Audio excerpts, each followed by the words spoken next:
Today's date is March the 18th, 2023. My name is Judy Gloyne Tiger. This quilt means a lot to me. I'm sorry, but it belongs to, she was my aunt, but she came to live with my grandmother, Judy Gloyne, when her husband died. So Grandma said, come spend the night. Your husband died. You don't be by yourself. Well, she never went home after that. So she became the aunt, and I was real close with. She sewed, she did handwork, and her name was Annie George Nick. She went to Cherokee here, to the boarding school. It used to be called Quaker School, then it became the Cherokee Government School. She then, they sent her with other students to the Cherokee Indian School, which was in Pennsylvania. And there she stayed and graduated. And she also graduated with my other grandmother on my mother's side. And I have a picture of both of them when they graduated together in long, it looked like formal dresses. So she always did handwork.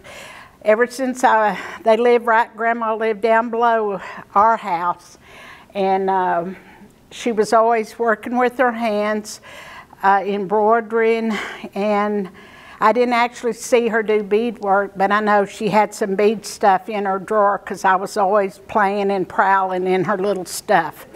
And my grandmother did a lot of things too. But I went in one day, I remember, and I was little, and they always played Scrabble at night. And my sister, who was the intellectual one, loved it. Well, I would sit over there on the couch, and I'd be drawing on my board that she had made for me to draw.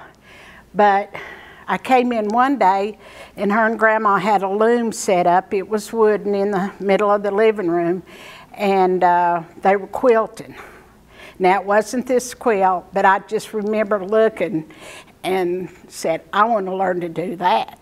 And so I had things I liked to do, and my sister was totally the opposite.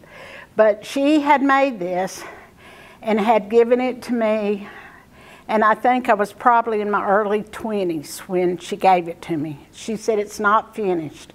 Well, of course, I thought it was beautiful.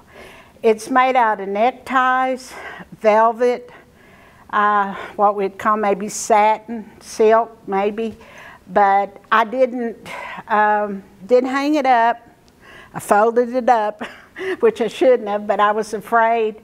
As you can see, actually when I was bringing it here over there, a little piece fell off, and I don't know whether to fix it or leave it.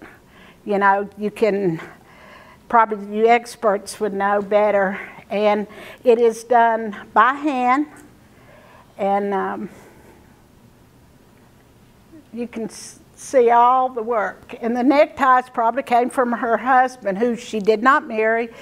His name was Cherokee Nick. They'd gone to boarding school together, went their separate ways, and then after 33 years, she was living in Pennsylvania, worked for the telephone company up there when she got out of school. And he wrote her a letter 33 years later. When she's 55, they got married. And so that's probably his neckties. And I don't know the design. It looks pineapple what, but yeah, it's beautiful, and it's a lot of work. You know, the lines here, you can see kind of pick neckties out, maybe by the design, but I just think it's beautiful. And there, like I said, there's no backing on it yet. And she said, just finish it. And I'm like, okay. And because I didn't actually quilt then. That was, you know, in college and having fun and crazy and stuff. But anyway, I just think it's beautiful and wanted to show it to everybody.